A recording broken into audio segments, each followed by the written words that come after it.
Meet me at the Musial with Alan and Daniel. We'll talk about the Cardinals all night long.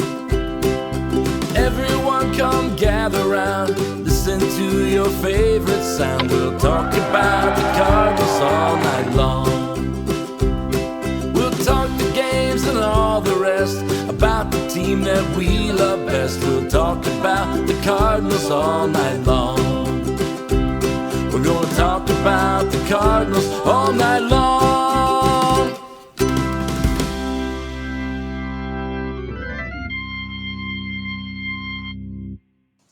Good morning. Welcome into another edition of Meet Me at Musial. I'm your host, Daniel Shoptaw at C70. With me, as always, Alan Medlock, A Medlock 1, coming to you Friday morning after the excitement, or depending on how you look at it, I guess, of the trade deadline. A very chaotic day in baseball over the last couple of days, but especially yesterday when trades were kind of going fast and furious. Unless you're the Cardinals, they only made one yesterday, but made three overall. And Alan, here we are, August. I guess we finally got some answers, but still have a lot of questions. Sure. Yeah, I'm glad you led off with that. Good morning. We I've got to preface this by saying a month ago I would have told you that I would not mind not seeing rain again until the fall. And I'm in Tulsa, of course. And I don't know if you can even. It is raining so hard on this window right now that it's actually kind of beautiful. You know, as a baseball coach, you kind of hate it in the spring, and it seemed like our spring ran through mid-June with all the rain here. It's been hot as can be, and now we're getting a big rainstorm going on. Yep. So the background is kind of flooded with that. That's exactly what it is. But no, I was looking forward to the show. I was really excited the past few days just because this was one of those deadlines where they didn't hide, what they were going to do, so to speak. We kind of knew who was moving out. I mean, you pretty much knew for a fact, about a week ago that the expiring contracts were moving, and they telegraphed that really, really well. It's still, I'm kind of curious. There's some names that stayed. You and I talked a little bit yesterday that we both would have been surprised if a bat was moved, and sounds like they had to have been overwhelmed for that to happen. But in a day where there was a ton of movement throughout baseball, there wasn't a whole lot of. It was basically just one segment of the game, and it was the relief market. The starting market, the bats really didn't move that much, and I don't know if we can necessarily fault the Cardinals for keeping some of their guys, whether it was, they were trying to the market didn't establish for anybody is basically what I was trying to say. So yeah, I love the deadline, buyers or sellers. I like that there's movement one way or the other, but yeah, it's still, I was hoping that we would have a more clear picture of what 26 looks like. And I'm not so certain that helped at all. No, I'm sure it didn't. And Alan, we're podcasters. We can make any kind of judgments we want. Doesn't mean they're accurate, but that's kind of part of the job, right? I again, much like 23, the Cardinals did the bare minimum. If they had not traded any of those three guys, it would have been to some degree almost malpractice, right? Sure. Because you have to. That's a good word for it. I mean, You and I have dropped that on several things, recently, and with some of their decisions. Yeah. Sorry to interrupt you. No. They would have they had to do that. Just like in 23, they had to try, Flaherty and the others that were on their contracts, Montgomery. But that's all they did, right? And again, maybe the deadline isn't the best time to start that process of a new vision, especially when Mo's still here. But it does feel like there could have been more creative things done, right? I mean, apparently, Mo said they heard a lot on the left-handed bats. Also, from Katie Woo's article and other sources, said the Cardinals were asking for insane amounts of things. Yeah. And so that's fine. They should have, right? I mean, those were the guys that they could keep. The guys are guys that are not a liability that are very possible. At least somebody's going to be part of the next good Cardinal team, whenever that may be. Um, so I don't really fault them for that. I mean, if you're going to move a guy like that, especially right now, maybe you do need to ask a ton.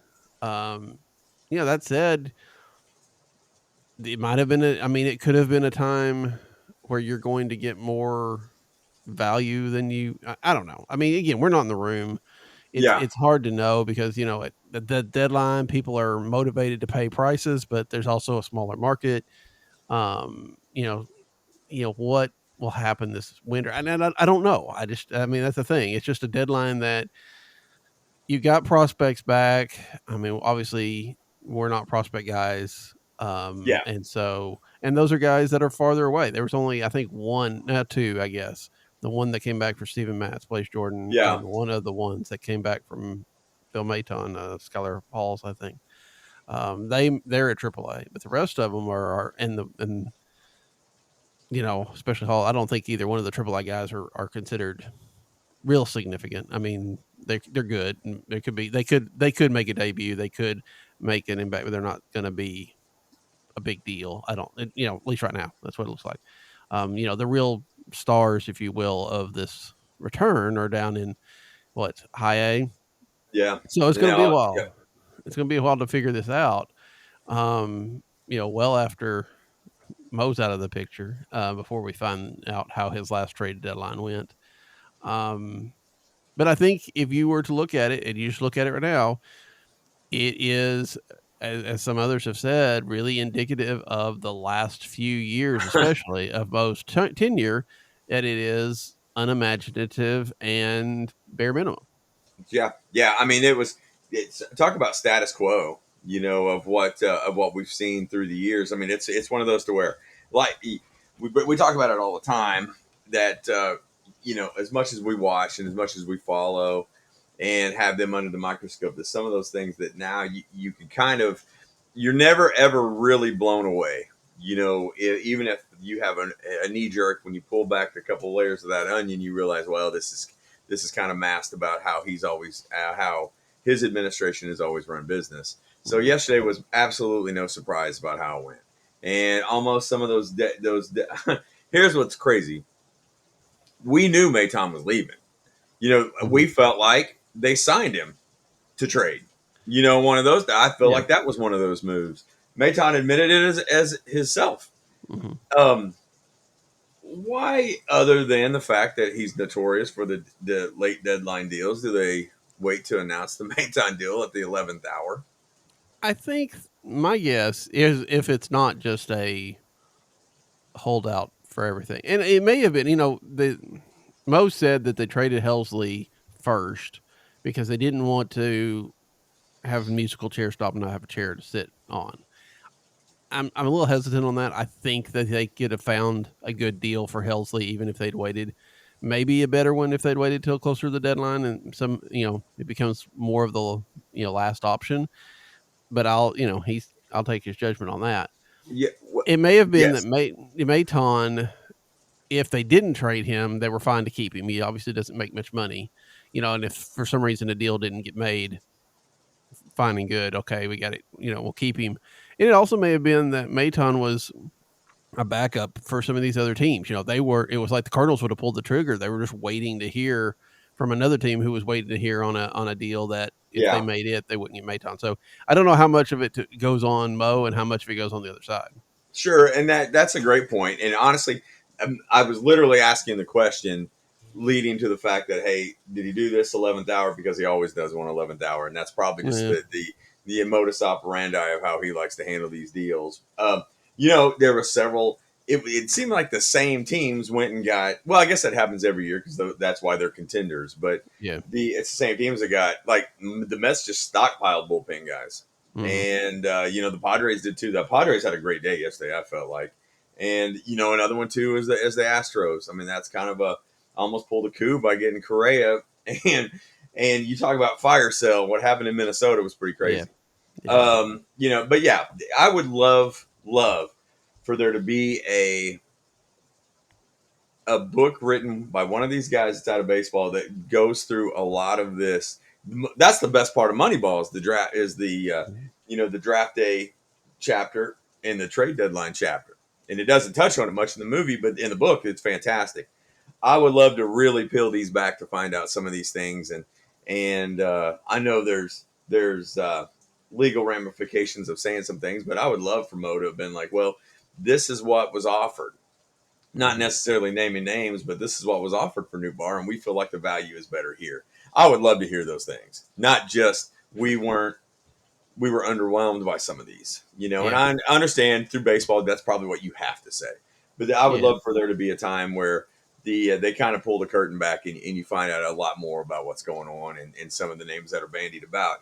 I just about sent you an article from The Athletic yesterday, and it was Andy McCullough did a 3-part series on the GMs. Yeah, I And I wanted don't to know if talk you about had a that. chance to read Yeah, it. I was just about to mention some of that, so go ahead. Well, the funny thing about it is I just about sent it to you because I was thinking this has a really chance to be cool. And I kind of thought that was still kind of vanilla. That it wasn't earth shattering by any means. And I thought, well, maybe this isn't as exciting as we think. But I mean, being a junkie of what would go on, behind those closed doors, and to see that, how hard that job is, which I would think is probably pretty darn difficult. It would be interesting to see. Well, and if I don't know if you saw it, but on MLB Trade Rumors, it's probably been a couple of days ago now. You'd have to hunt for it, but I think it was Zach Scott, a guy that had been had run the Mets and had been in Boston. So he kind of did lay out some things about how that worked and how they go about starting weeks ahead of time and things of that nature. It was also very interesting to hear. I mean, you remember the Manny Ramirez trade, the 3-way trade that sent Manny out of Boston to LA with Jason Bay and all that. Yeah, oh, And yeah. it was interesting to hear about how that came about, and to the point that it actually got done after the deadline, but the commissioner allowed it because he thought it was in best interest. Yeah. So it's just stuff like that. So that might be, if you haven't seen that one, go hunt that one up, because I think Yeah. that might give you some of that inside information that you were looking for, not from obviously from the Cardinal one, but Sure. for a Sure. Sure. general idea of how Yeah. things go. Yeah, I mean, it feels like we are. I mean, granted, where the teams are at is different. Lots of things different. But this Mo doesn't seem like the same guy that traded Colby Rasmus for you know, Yes. four players, 3 pitchers, 2 relief pitchers. A trade that honestly did not, if you look at WAR, didn't work out, right? I mean, a deal that if the Cardinals hadn't won the World Series, it would probably be one of his worst trades, but they won the World Series because of that. And I don't feel like that's the John Mozeliak that you have now that would take that kind of risk. Um, and maybe, like I said, situation's different. That's 14 years ago. A lot of things have changed over that time. But I don't know if that's a function of management or of ownership. I don't know if that's a function of just becoming more conservative as he gets older in the job. I don't know, but it definitely feels like things are different. Yeah. I think you probably touched on it. I do kind of put this in the lap of ownership a little bit, because it's to me, you can almost see the pattern of how much safer they grew as the attendance has also Mhm. been shrinking. And it's yeah. I mean, it's one of those situations where it's easy to always find the blame in something, but they're also the guys that are writing the checks, and you can kind of see that yeah, there's definitely a pattern. Yeah.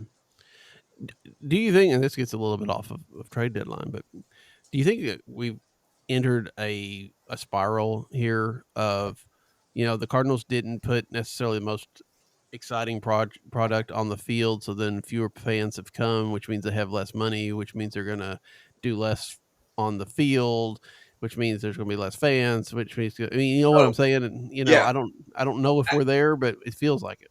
it does. I mean, and I think a lot of fans not coming right now aren't necessarily. I don't think it's necessarily the product on the field. I know Hmm. this sounds kind of crazy. As Hmm. far as the players that are necessarily on the field, I do think there's some pushback of, hey, we're not stupid. and Yeah. we're not going to fuel this fire of go to the ballpark every night and build that apathy of, hey, at least we're there and we're trying to push for the wild card. Because I mean, you and I talked about this a ton. Bryce Harper and Trey Turner made a lot of sense, and Yep. it was easy to talk ourselves out of that just because, hey, the Cardinals are good because they haven't signed those guys. That was Mhm. the line. Right. That was Right. the line. Draft and develop, bring in smart moves, and you don't necessarily need to break the bank with these. Well, I feel like they did need to break the bank with those at this point, and I think they're paying the price now. I'll say this: the energy in the ballpark is high, and it's fun, and you can tell that the people that are there are ready for a winner. I will say this without a doubt that you could feel the aggravation of some of the season ticket holders who don't go every night Hmm. because of they feel like they I would being lied to is a tough thing to say, but that I can't find a better term for it. Of Hmm. don't cry poor when right across the street is packed every night. Yeah. And you have to pay $40 to park in their parking lot. Hmm. Those are the things that I understand. I mean, things are expensive and all, and we can run the gamut on that. And you're a numbers guy, and you get it.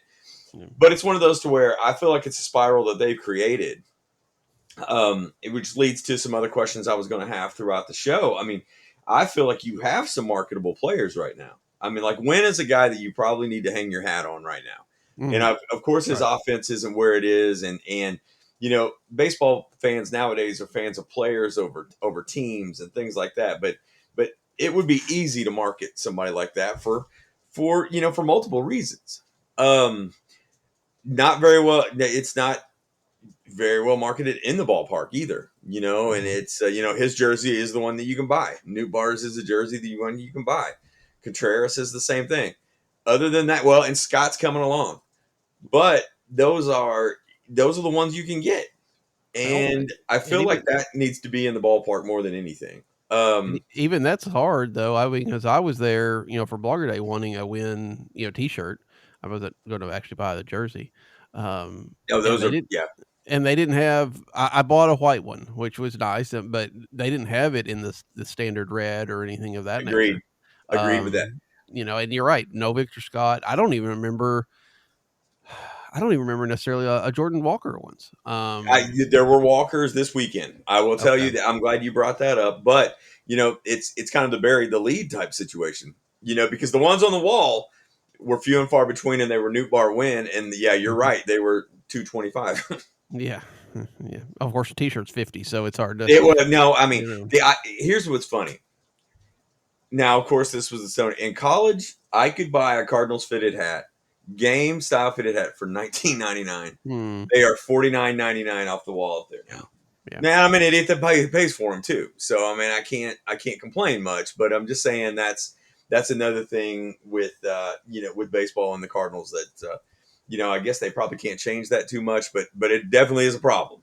Well, and I wonder, like I don't know because I'm not up there, but it used to be you could find, Cardinal shirts, hats, things of that nature at, the Walmarts or Oh or yeah, or things, stores or maybe like, sports stores that but might not have the extra charges of sure. buying it at the stadium. And I don't know how much that is. I mean, now that everything's under Fanatics and all that kind of stuff, I don't know I mean, maybe there are some in the St. Louis area. Hopefully there are, but They're I definitely yeah. I know I went down to, we have a rally house close to us, and they didn't have a very big Cardinal selection, but they did have some, and even Yeah. then, it was still, close to ballpark prices. Well, the Rally House is never going to sponsor us because I think that they are a 20% markup on everything. Yeah. The you know what I mean? One of those things. Not afraid to say it. But you know what? You are right though. Is Amber kind of has a rule that she will buy a shirt in the team store, but then will buy another shirt from Schnucks or Walmart Mm, for that reason. And it's yeah, still it's MLB labeled products. It's the same thing. It's the same thing. It's she goes and kind of does that to spread the wealth around and honestly to save money in doing yeah, so. So yeah, they do have those things and the outlets that are there. And the grocery stores and the Walmarts and stuff are packed with Cardinals gear. which tells me there is still interest. It's it's just a little bit aggravating. Like in one of my group threads the other day with some friends, someone was like, "Hey, this is just embarrassing." I go, "Well, it is embarrassing." I go, "But you have to understand, don't fault people for going, and don't Yeah. fault people Oh for no. not going, because you understand why." We're on the same threads that we're griping. Why can they not afford this guy, and this and this and this, and I understand there's been some poor contract decisions made and things like that, but it is what it is, and I still feel like anybody that's willing to send out, "Hey, this is embarrassing," and they're taking a picture inside the ballpark when they're there, shows that the energy and the desire is still there to fill the ballpark. And I think that there's a lot of aggravation about why there's not. I don't necessarily think it's pure apathy, that people just don't care anymore. Yeah. And it's also fair to say, you know, that yes, the Cardinal out attendance has fallen dramatically and it looks terrible out there. Yes, But they're what, 16th, 17th in baseball, which is not great. I'm not saying that.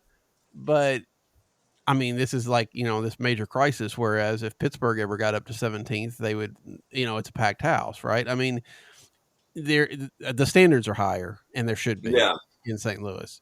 But I also think we have to realize that they're still for the most part bringing in 25,000 fans, excuse me, sure, a night. Um, and if we were of a different mindset, that wouldn't be quite as jarring. It's sure, just the fact that the sure, the Cardinals haven't filled the place for so long, and they, again, they should get back to that. They should be doing things that are aggressive toward that. That said, we also know that aggressive stuff backfires. I mean, sure, what if the Cardinals had actually gotten Giancarlo Stanton? yeah. I mean, that would have been really fun at the time, and probably we would be griping significantly about it now. Well, Um, so, there's a perfect example that plays third base for him every day. yeah, yeah, And I love Nolan. Don't get me wrong, but I yeah, mean I that's do too. that's the world that we live in. Yeah, I mean, I absolutely, and look, I did not want Nolan to leave. I still don't want Nolan to leave because I really enjoy watching him play. But there's Sure. a fair point to mark that, the defense is there, but the bat, I don't know if it ever comes back, right? I mean, this Yeah, is for yeah, 2, 3 I years doubt it. now in a row that Yeah. we're getting down to league average. How about I really thought maybe this year, he said all the right things, right? That, he'd done the work and all that. And I believe that he had. Don't get me wrong. I just don't think it has translated Well, to that yet. no, well, and you and I are saying the exact same things here. And here's what I mean. To me, Father Time is still undefeated, Yep. and it affects everybody, but it's always going to get you. He's a little bit slower. He's caught in between. It's funny that not necessarily funny, but you could see it in a lot of swings. Afraid to get beat. His foul balls are always on the left side, and it's one of those that he's pretty much, I wouldn't say guessing, but he's getting beat with not the best stuff of people, and that's a little troublesome. I don't want it. I mean, keep in mind, this is a guy, being me, that cheered for him for 2 years in Tulsa and knew that he was going to be a stud. Mhm. That he was just elite, an elite defender. He's one of the prospects that you saw here that you could almost feel like he was going to double or homer whenever he wanted. One of those things. So I share the sentiment that you do. That, man, you don't want to see a change. On the flip side, to me, there's an element that would have liked to have seen a full run. Now, of course, he's hurt right now. An infield Mhm. of Gorman at third, to where we have some clarity about where we're going with these things. Yeah, I mean, if a trade happens, I can understand that it would be in the best interest of probably both sides. Sure. And there could be some interesting things out of that. That being said, again, there, as we said at the beginning of the year, and I think maybe less, I believe it's a little bit less now after what we've seen over the last few months. But at the time, it was you could trade Nolan Arenado and put Nolan Gorman at third base and get worse, right? I mean, because there was no guarantee that Gorman's Oh bat was yeah, going to be even yeah. what a diminished Arenado's was, and then the defense would not be there. Um, I think we're seeing a little bit more out of Gorman as of late, so that the bat probably is a little bit more of where you want to get it into the lineup every day. Um, I also think that, man,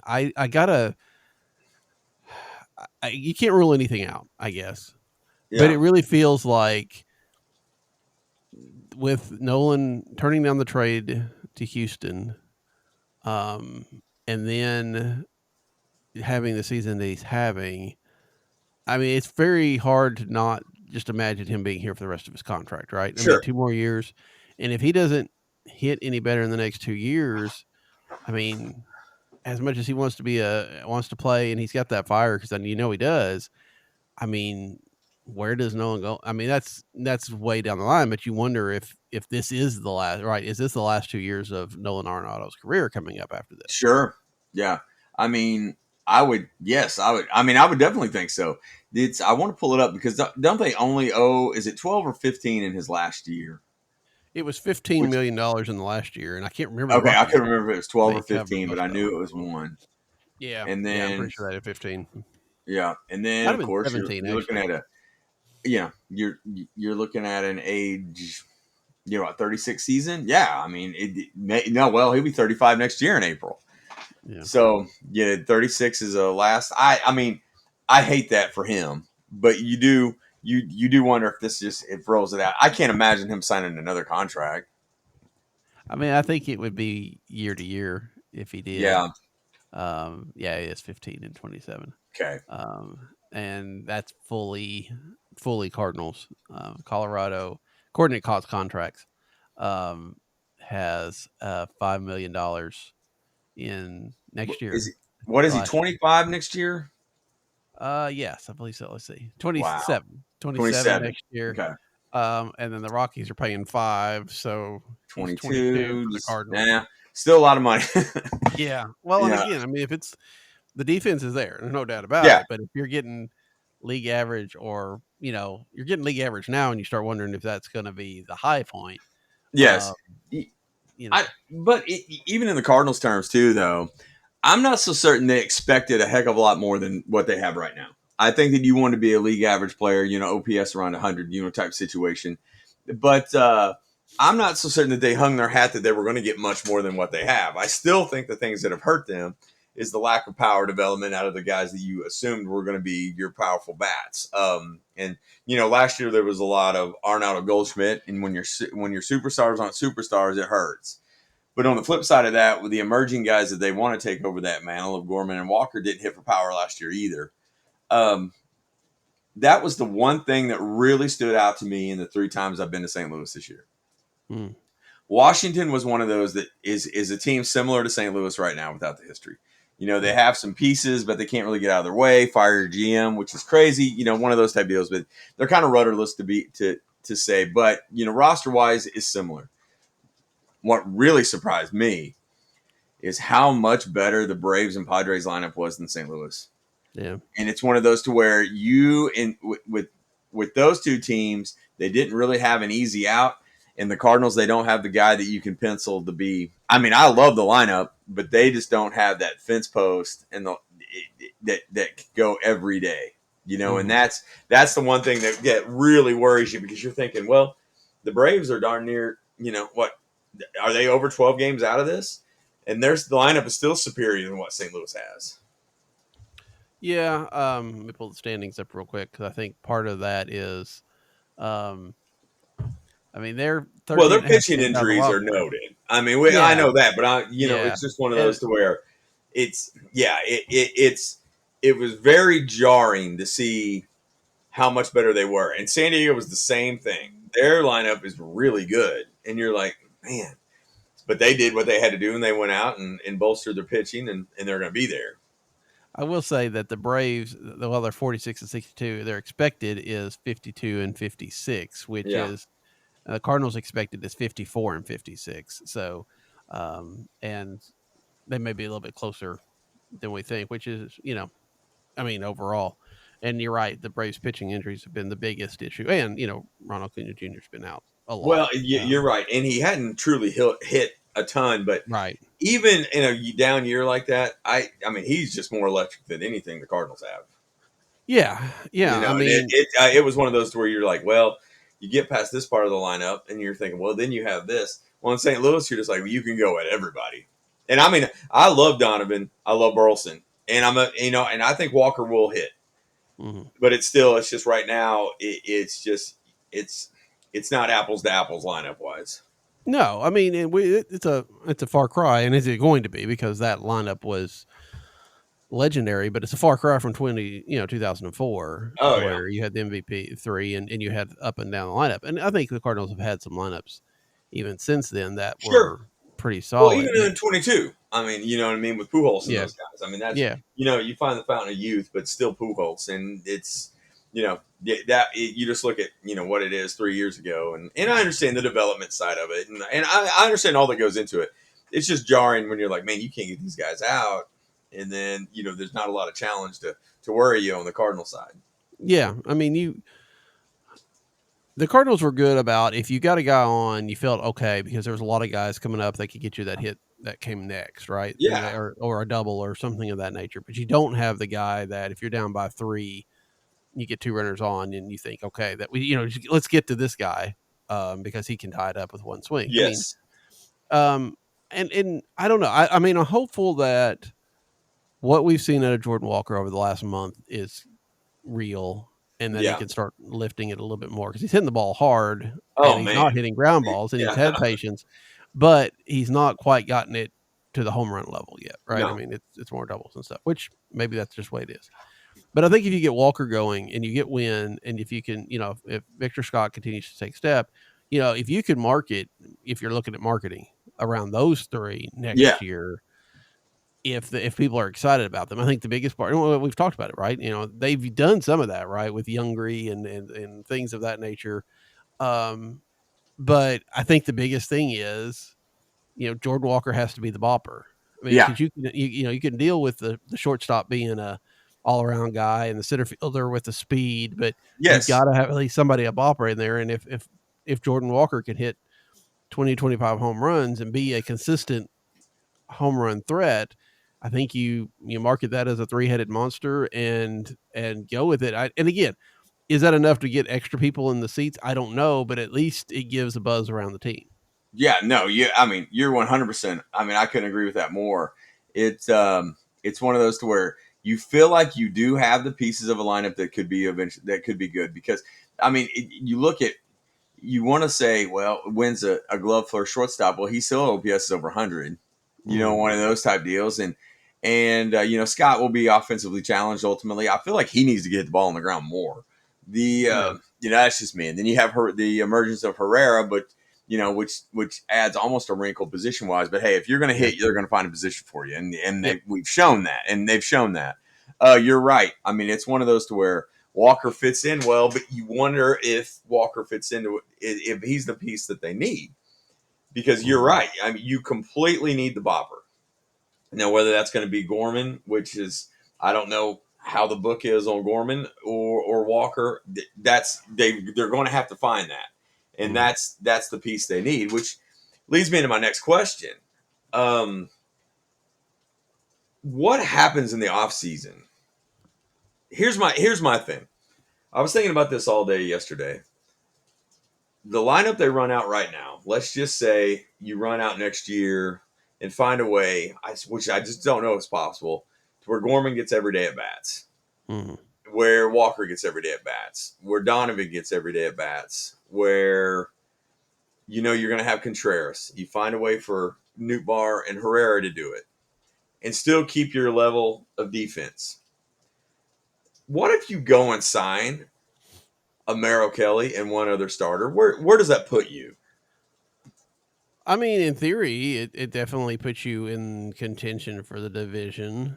I don't know if that says as much as we like to think it says. No, I no, I could. Um, Well, I'm not so certain, Daniel, that the ideology now isn't just get in, and I don't know well, if that, sure. and I think that may be baseball wide.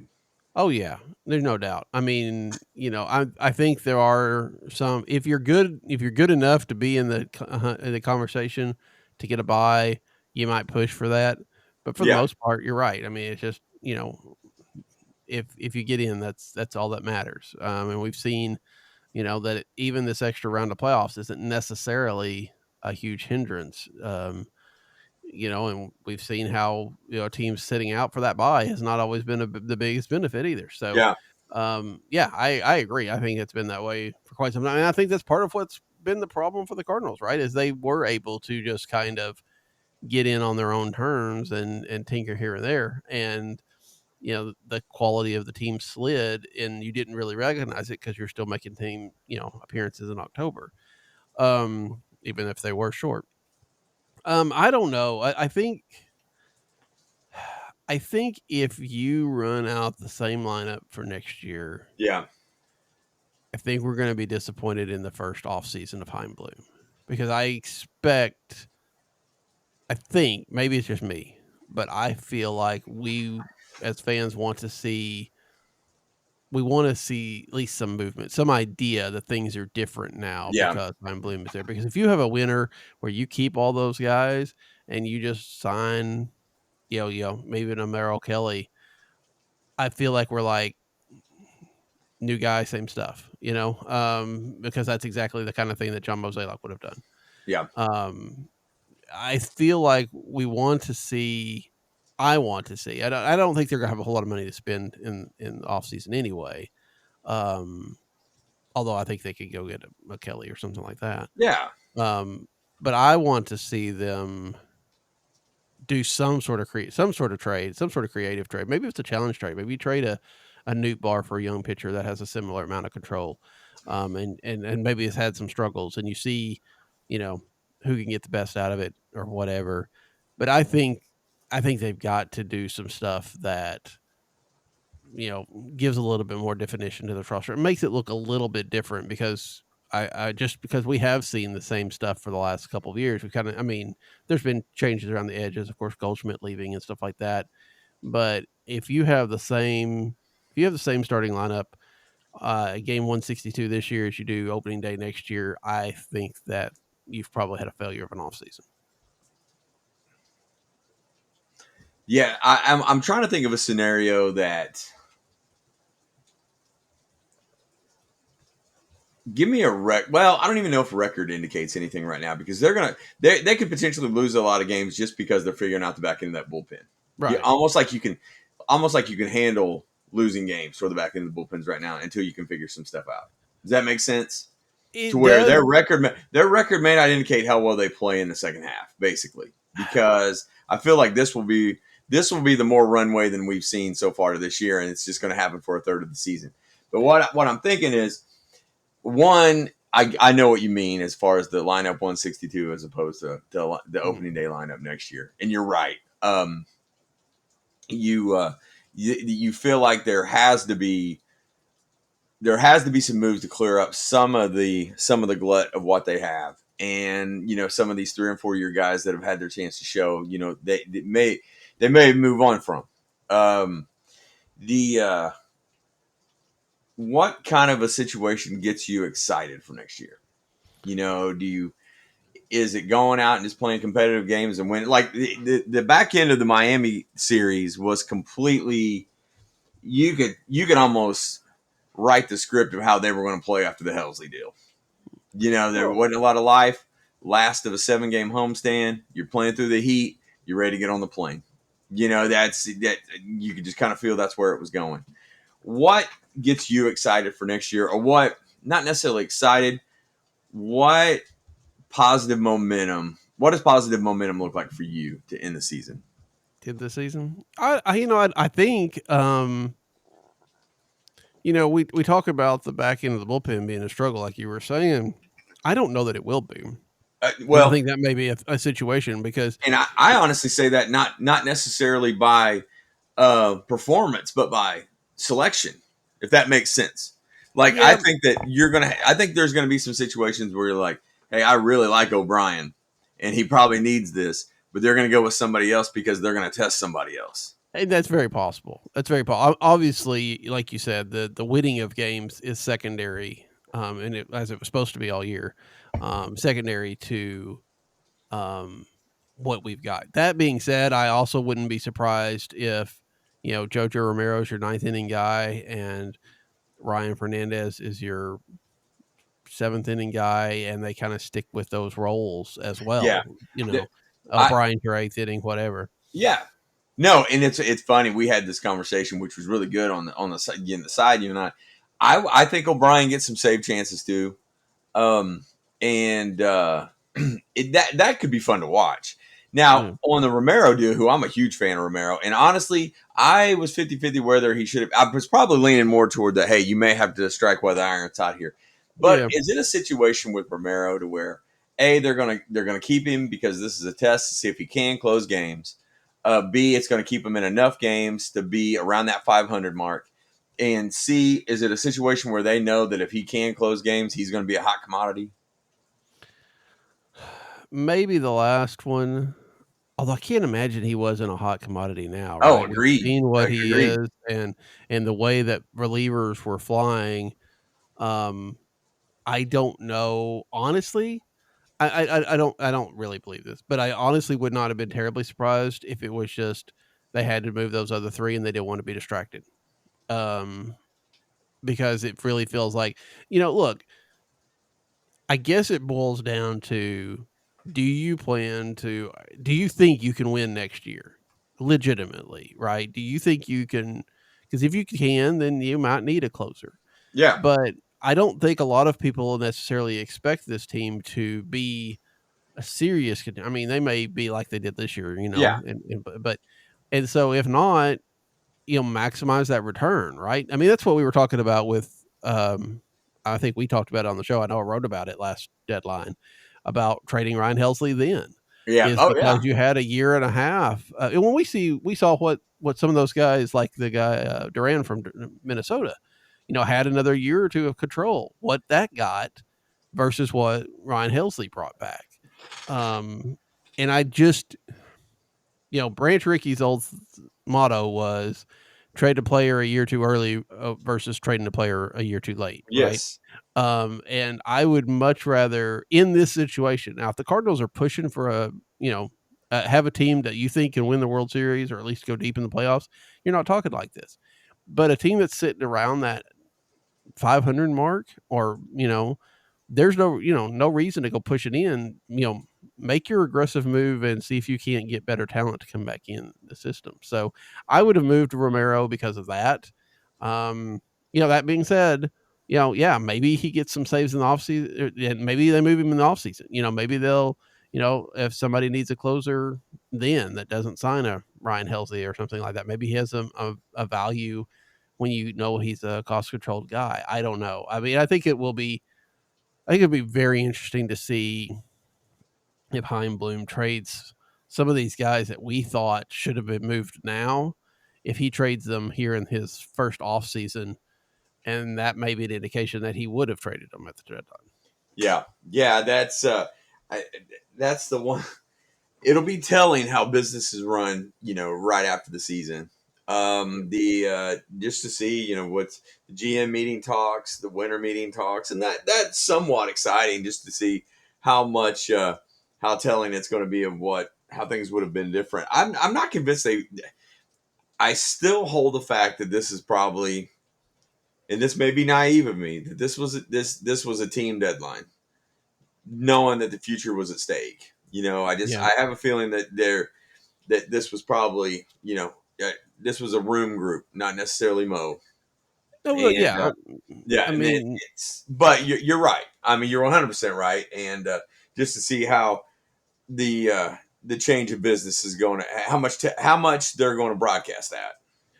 we obviously tell that Heim was in the room, right? Because they Yeah, got, when they sent Matz to Boston, they got a guy back that I think that Bloom had drafted and obviously had, probably had at least some input in, right? sure. But I don't know, if you figure that it was Mo says this is what we're going to do, and Heim's probably involved in some regard in that regard, feedback or advising, but that's different than getting to set the tone. Yeah, I don't know. I think that's, and again, I think this is something we have to factor in too. We have spent, and I say we because we are part of it, but the fan base in general has kind of come to think of, hey, Heim Bloom is going to be the savior of the team, right? That things are Yeah, going to be so different when Heim Bloom comes in. And they very well may be different. And they very well may be, I'm sure the approach will be different somewhat, but there may be not differences that we see and they may not work. either. I mean, I have a high respect for Chaim Bloom, and I expect that he will have a good tenure here. But we also don't know how much free reign he'll have with ownership and all Sure. that kind of stuff. Yes. So Yeah. to say, well, Mo's gone, so now everything's going to be better. I don't know that that's going to be accurate or not. Agreed. I completely agree with that. I mean, and I honestly, and in ownership is the one that I kind of hang the hat on of things that have happened. I think that you know, baseball administration hands are tied, so to speak. And it always comes down to financials. These guys see baseball like we do. On a different level. I mean, and it's one of those to where Yeah, that's why I never try to break down any of the minor league trades because there's just so many more. They have so many more resources than we do to see these kind of things. So it's just tough for me to analyze those. But yeah, I mean, it's one of those to where you don't want to spend stupid money, and a lot of the teams that do get into trouble. But a lot of I read a deal. This is the exciting part to me. I read a deal yesterday that I think I want to say 56. I think San Diego has sold out 52 out of 56 home or San Diego has yeah, sold out 52 of 56 home games this year. yeah. And Preller made the comment, we have to deliver something for the fans that are here every night. I'm Hmm. not so certain that we ever hear that out of ownership here. I mean, that's fair. I mean, it's very possible that they've kind of taken the deep roots of the Cardinals for granted, and Yeah, it's easy to do because the last time attendance struggled was probably in the 90s before McGuire when the brewery still owned it, right? I mean, since the Cardinals, since the DeWitts have bought this, they brought in everybody in '96 when they went and made a run, and then in '97 they brought in McGuire, and ever since then they won. So I doubt. I mean, I'd have to go back and look, but they've never had to deal with attendance falling off like they have the last couple. And so yeah, it's very easy to say this is the way it's going to be, right? We're going to put together a winning product, and a winning product is going to be enough to bring them in. Even if that winning product is 87 wins, the fan base is going to come. And yeah, I don't want to fault. I'm not saying that they're out of touch or anything like that. I just think that it's very easy to fall in that mindset, and then all of a sudden attendance is down to 25,000, and the team is piddling around 500 all the time, if that. And you start to think, where did we go wrong? And to give them credit, they've gone out. They hired Heimblum to do the audit. They hired Heimblum to come in and make the changes, and we'll see if that happens. Um, so they seem to recognize that there's an issue. Although again, we go back to that press conference last year, and it wasn't always clear. But how those changes come about is still to be determined. sure. Does that add to any offseason enthusiasm to you? I mean, this offseason is going to be interesting. Yeah, I mean, I don't know if it'll be exciting, but it will be interesting because we will. I mean, it's another one of those off seasons, like last off season. We knew the Cardinals were not going to be linked to any free agents, yeah, right? I mean, and again, Phil Maton turned out to be one of the best free agent signings they've ever had, right? yeah, $2 million, and then flipped him for prospects. And it's probably going to be another winter like that because I don't know. There's not you're not bringing in a free agent bat most likely. They might have to replace. They might bring in, like you said, maybe they'll get linked to a couple of starters because they're going to have to fill this rotation somehow with these guys gone. But it's going to be quiet on that side of things. But I think it'll be interesting.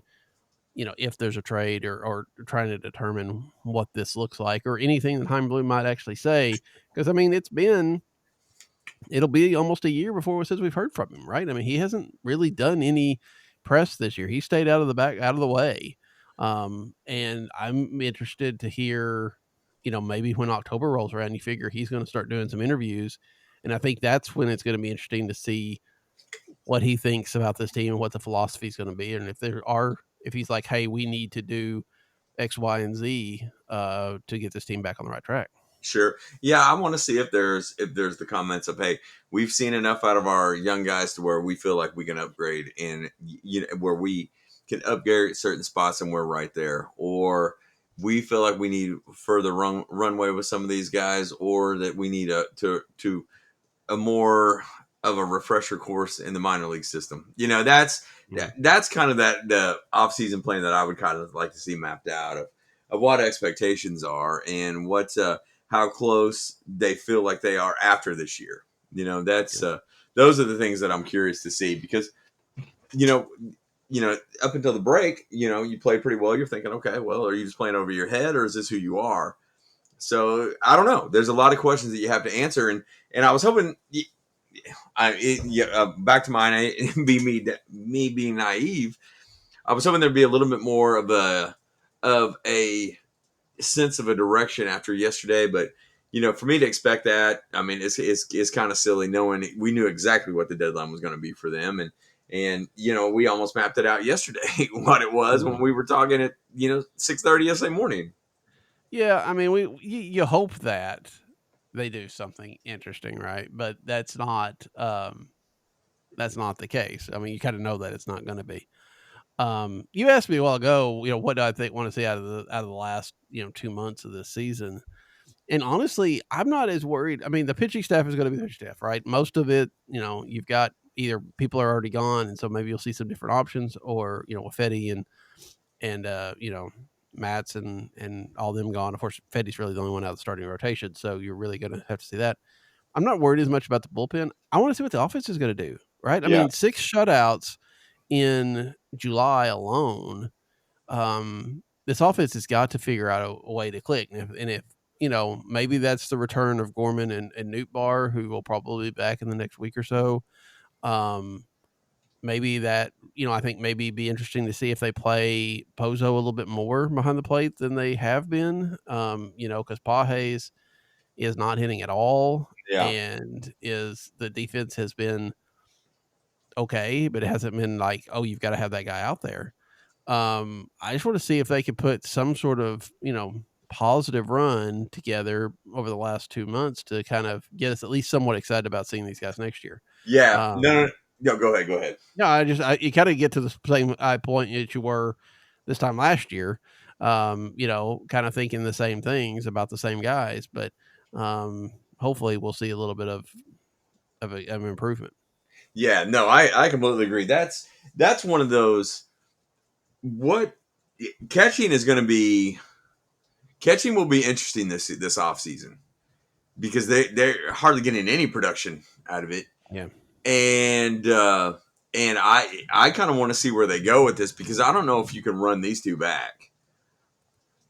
And like we talked and we talked last week about how Pages is basically the prototypical backup that they've had for 30 years. right. That's one that I'm super curious to see who, in any of Kyle's reporting, is a position change possible for Crooks? I've not ever heard anything like that. So he's going to stick at catcher. I wonder about where these you things. move him. I mean, where do you move him to?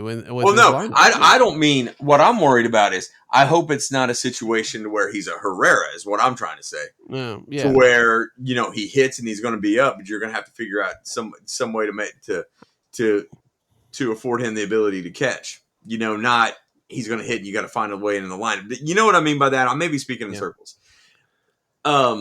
But that's a concern to me of what they can do back there. Because you hardly get any production right now, and Pozo's is all or nothing, which that could be exciting toward the end of the season, but not necessarily in a winning environment. And most teams now have the two catcher system anyway.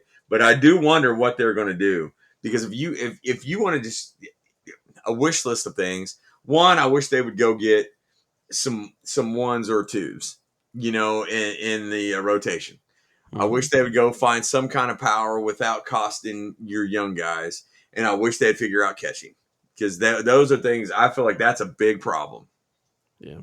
Pozo has the feel to me of one of those great stories that only lasts for about a year. Yeah, and then they kind of fade off, and but you've got that 1 year, and you hold on to it, even if they might play another 5 or 6 years in the major leagues based on that 1 year. sure. Um, but I also don't know that you want him to be your starting catcher next year. But you're right, Paul Hayes is a backup. It feels like a really good backup. And I don't know. I mean, Jimmy Crooks has got 11 home runs and doing pretty well at Memphis, but is he ready for that step? And if so, what do you do? I mean, again, Herrera is probably not going to catch anymore. I mean, it seems to be the indication if they're putting him in the outfield. He's your DH, he's your outfield. I don't think that they want to do that. So, how does Crooks get on this roster? I mean, again, that's one of those things where you could see a guy like Bloom, who's not necessarily attached to some of the stuff, Yeah, make a change, to let Pozo go, or to do something else, or to trade one of the catchers at Memphis, because Bernal's getting pretty close to being ready too. So, I don't know. I think you're right. That is going to be an interesting situation. I would be very nice. I mean, obviously the best, ideal situation would be for Herrera to catch, but yeah. between injuries and some of his issues behind the plate, it's probably not going to happen. So figuring that out, and I don't think that they expected to have to figure that out, because they expected him to take that spot. Yeah, yeah. It's. I have not seen anything about the potential of somebody being called up to give it a run, and No. that's what I worried about, because I couldn't remember if I read anywhere before that ultimately Crooks will end up playing somewhere else position wise. I'm like, well, that doesn't help at all, because that's just it's just kind of a huge offensive hole right now that they have. And that's some of those things in the last quarter of the season, or the last third of the season, essentially, about what you want to see. And what notable call-ups do you think happened? That's a real good question. I was just thinking that, and man, I don't know that there are any. Um, I think it's good. I mean, we'll see who gets called up this Don't week, right? I mean, what? Yeah, and don't you think that injuries have kind of hurt? I think that we would have seen yeah, some. I think we would have seen some starts by some of those guys if they weren't hurt. I think you would. Of course, we probably would have seen him by now, but I think you would definitely look at a September call up of Quinn Matthews if he Yeah, hadn't been hurt, right? yeah, that's I. Yeah, go ahead. You and I I are right mean, that there. being said, and maybe it's because of him being hurt, but his season has not been as as great as the year before, which is not surprising, right? I mean, he went through Sure. 4 levels. It's that's just not surprising at all. Um, and obviously a Tink Hintz has been hurt, Yeah. and which is pretty much Tink Hintz hurt are three words that go together all the Stinks. time. It's almost Yeah, like it his last stinks. name now.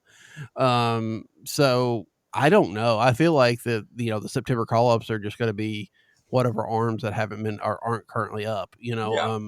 I think I'm interested to see who they call up. I mean, Ryan Fernandez seems to be the one that's going to be calling up this today. I haven't seen the other two. I don't know who they're going to be yet. I mean, some of them have to stay down because they just went up.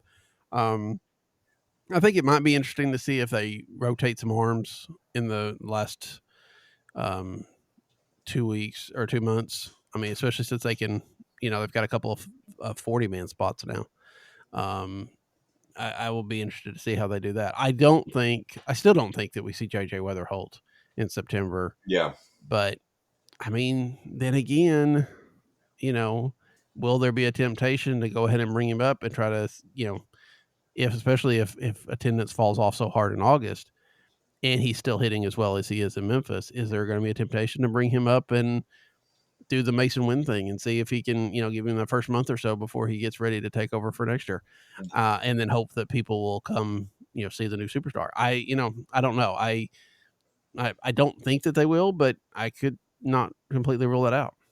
Yeah, yeah, and it's funny. That's always the name that pops out the quickest. But I didn't. It's what's one of those to where to open up situations today. Not even necessarily on the weather whole deal. I'll get to that in a second. But today will be a Roycroft and Oh yeah, guys that we've seen. yeah, You know yeah, what I yeah, mean? And yeah. not super exciting to go to San Diego with them or to meet them in San Diego, or if they're not there already. But at this point, you've laid your cards on the table and you don't necessarily worry about attendance, correct? I mean, I guess you're always worried about it, Hmm. but has Weatherholt moved the needle at all on that?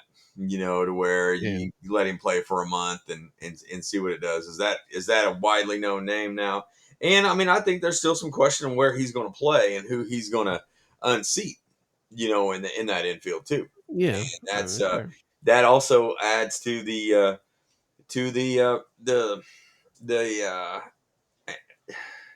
the anchor weighing everything down with Arenado. Yeah. And it also, Probably I mean, plays we a don't part.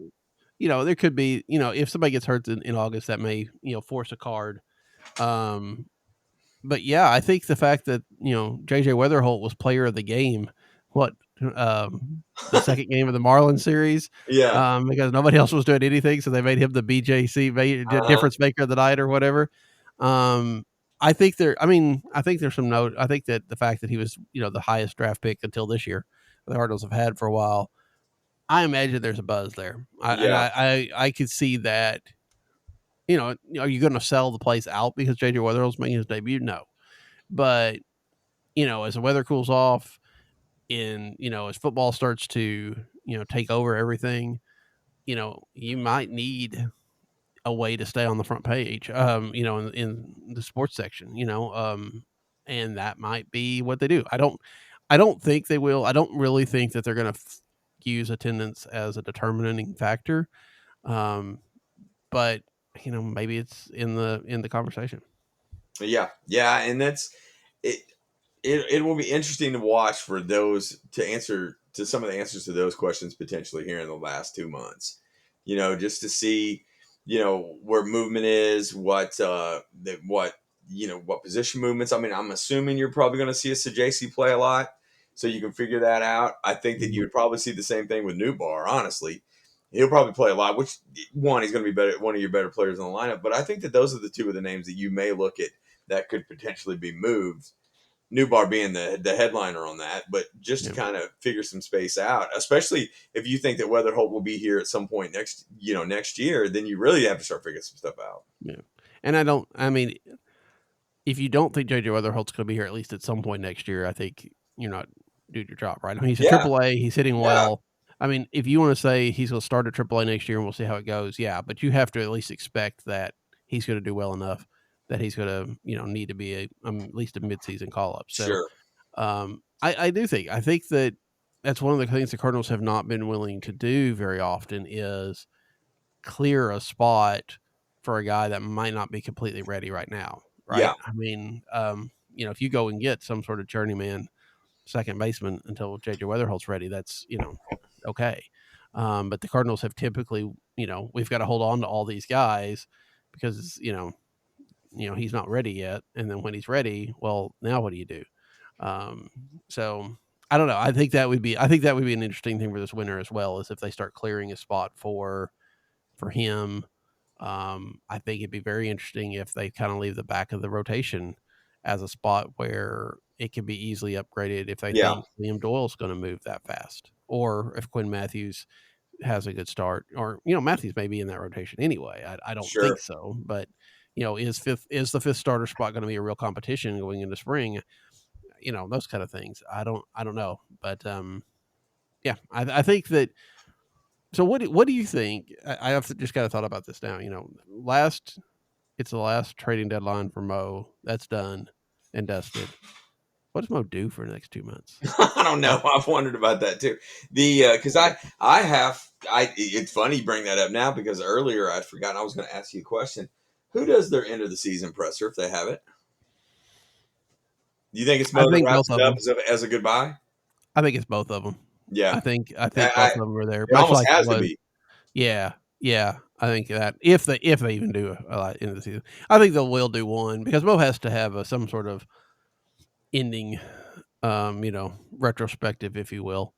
But I also think that most of the questions in a normal press conference are, some are about the season, but for the most part, it's about what are you going to do this winter and what's coming up. And in theory, Mo knows nothing about that, right? Or Yeah, he may have opinions, but they're not valid because or are not actionable, because he's not the one that's going to be doing it. So yeah, I would think you'd have to have both of them out there, and I think that would be a very interesting thing. Either that or you know, the Cardinals do an end of season presser with just Mo, and then a couple of days later, they make Heimblum available to the press, and you start getting a whole lot of stories in the Athletic and then the Dispatch Yeah. about what Heimblum wants to do. So I guess it go either way.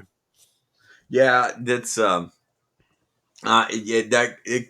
I mean, could be pretty cool, and it's just some of the storylines. I mean, does when Gorman comes back and he gets activated, does Arenado play much Yeah, here on out? Just things like that. I mean, it does Mo play into that? Does Bloom play into that? Is everything that happens between the two of them, whatever Mo does do for the next 2 months, which could not be much, is that all behind the scenes? I mean, how much are we going to figure out about what goes into next year? I mean, that's one storyline that I'm really excited to see, because you don't want sunk costs essentially, but I don't know if you're doing the runway right if you don't play Gorman a lot. And that could be at the expense of Arenado, really. yeah. And who makes that call?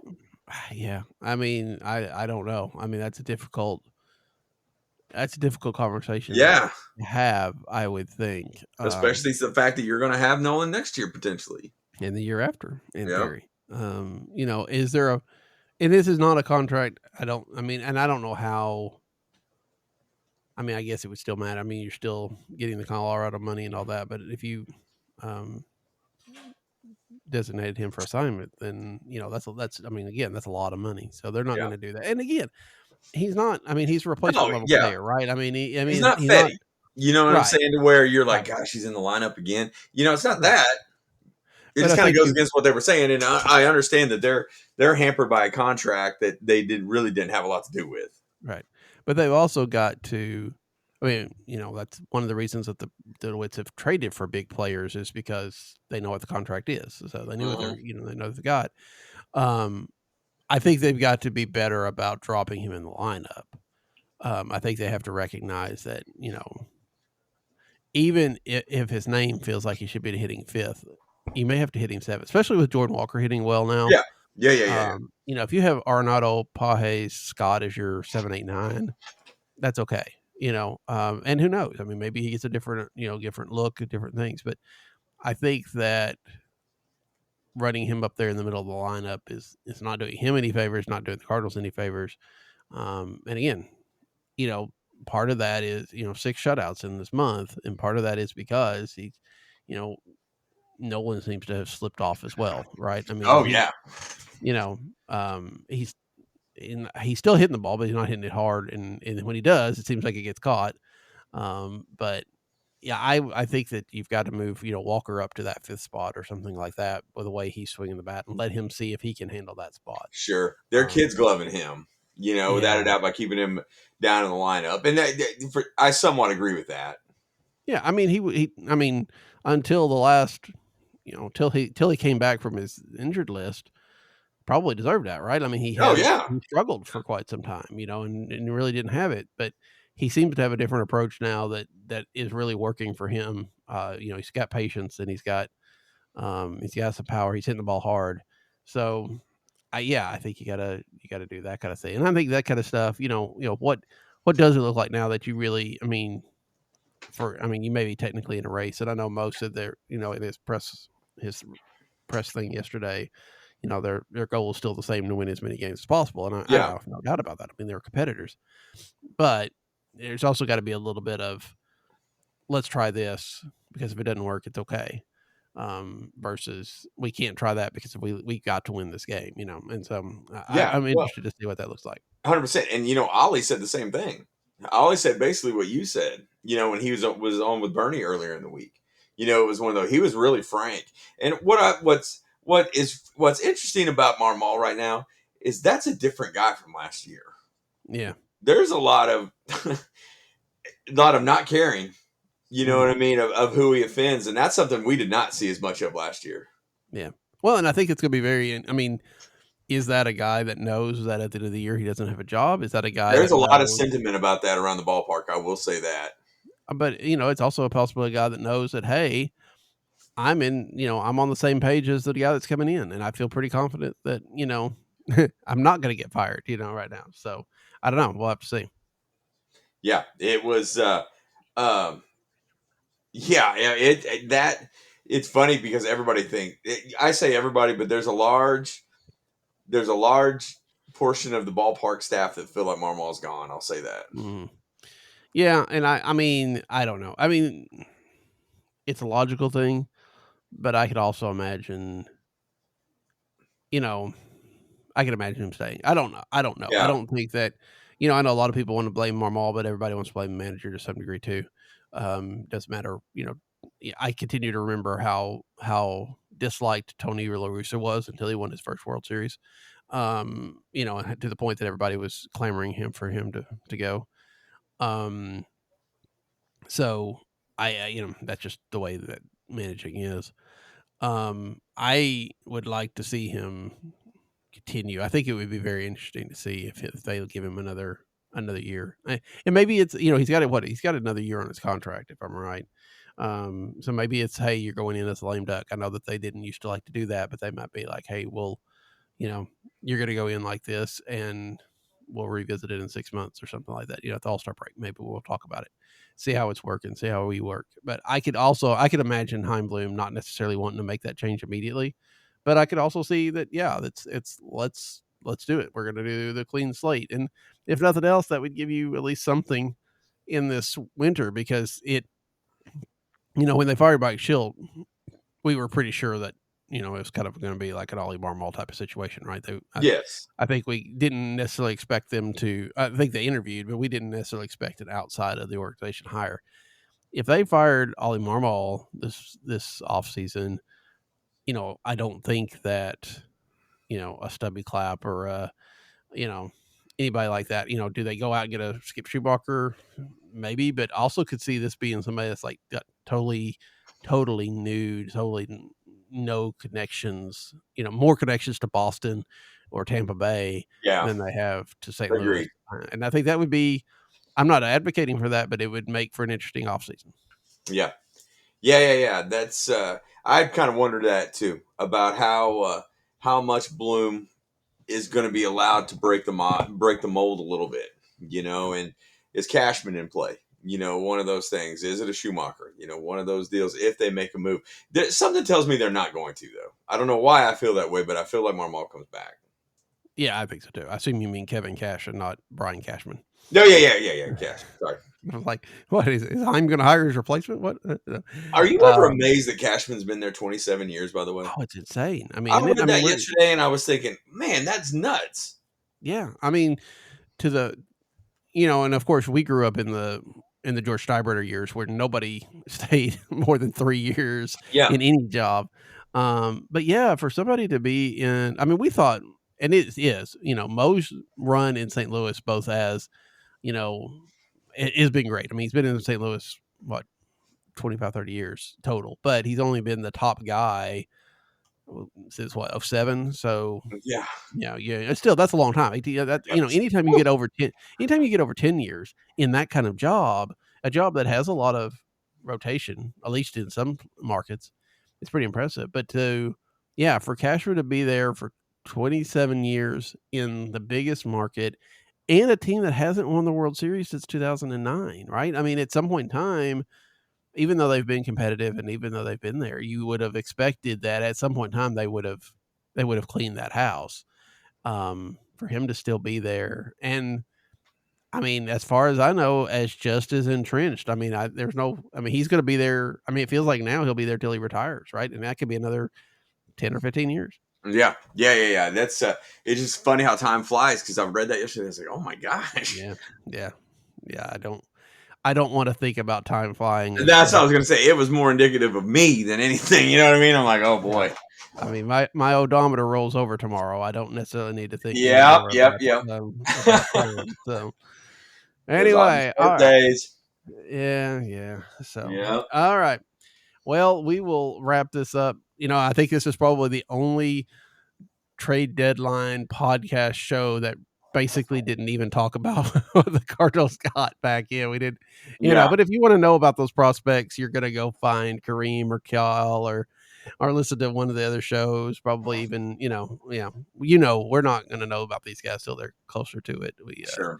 Looks like I think overall, I mean, I guess to put a bow on this, overall, what kind of grade would you give them for this trade deadline? Well, as far as handling business that you knew that they had to do and moving those contracts out, I'm going to say maybe a B, straight B, just because I felt like you probably could have struck gold a little bit with Romero.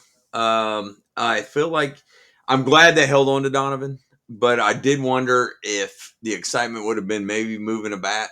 I'm glad it was not Donovan, but there's a part of me that was kind of hoping it was Newbar, honestly. The not because I'm not a fan, but I just feel like you're going to run into that the I just feel like you're going to run into some situations that we've seen already with some of the outfield glut that you hold on to them a little too long, and it's maybe an O'Neal type situation. I don't know, but yeah, those are some of the things I wanted to see. But one, as far as taking care of business of the things that you had to do, I mean, I give them credit for doing that. Yeah, I think that's probably where I land too. I think the return, from what I can tell, was good. It may not have been the best. It may not have, but again, we don't know what was out there and we don't know what was offered. True. I think to get anything back on a guy like Maton that you signed for so cheap is good. I don't think Steven Matz has done a lot to rebuild his value to get anything. I think we'll be interested to see. I mean, we may not have gotten anything right, and we don't. But you got a AAA guy that's at least hitting somewhat right now. Whether that's a mirage or not, we'll see. And then for Helsley, I mean, that's a return that's going to take, like we said, take a while. I would give them. I do think that they could have been more aggressive. I do think that there's a very good argument to be made. And again, I think the bat. I never really expected them to move a bat, although you're right, it would have been interesting. I think that the bats are probably an off-season thing if you're going to do it. But I also think there's a very good argument for trying to finally sell somebody, if you're going to sell somebody that has some value for once, instead of holding on to them until they're Dylan Carlson being traded for a rental arm that you're going to get rid of in 3 weeks. Yeah. I think that again, Nootbaar being on. I do wonder if Nootbaar and Gorman being on the injured list impacted anything a little bit. Probably not much because they're expected to be back pretty soon. Yeah. But I do wonder if that had Possibly. some of these guys, some of these teams that might have been looking for trade may need any game you're missing out of that is a problem. But I think that a Nootbaar or a Gorman Donovan is the ideal because he's probably at the top of his value right now. To expect, I didn't want to see them trade Donovan, and I think he's going to be a very good player for the Cardinals for a while. But if you're looking at just value, he's the one that has the most right now. That if you're going to maximize it, that's where you go. But they didn't do anything like that. They did with their bare minimum. I think to some degree that's a C, but I think they got returns and they didn't completely screw it up. So yeah, I think you're right. Up E's probably. Yeah. This is about status quo, really, about how it's always been. Yep. I don't know. Same as it always. Yep. New Year, same thing. So, all right, we'll wrap it up here. We'll probably be shifting mainly to Saturdays here coming up. I know next week definitely will be on a Saturday, so look for us then. But until next time, for Alan, I'm Daniel. Good night. Good night. They just won't go away. Hi, everyone. Rich Bray here with a look back at the Cardinals' decision to name Joe Torre their manager 35 years ago. On August 1st, 1990, the Cardinals officially moved on from the Whitey Ball era when they brought back former Cardinals star Joe Torre to take the managerial position vacated by Whitey Herzog just 3 weeks earlier. During the selection process, I interviewed a number of very good candidates, Cardinals general manager Dal Maxfield said, but I kept coming back to Joe Torre. We couldn't find anyone better anywhere on earth.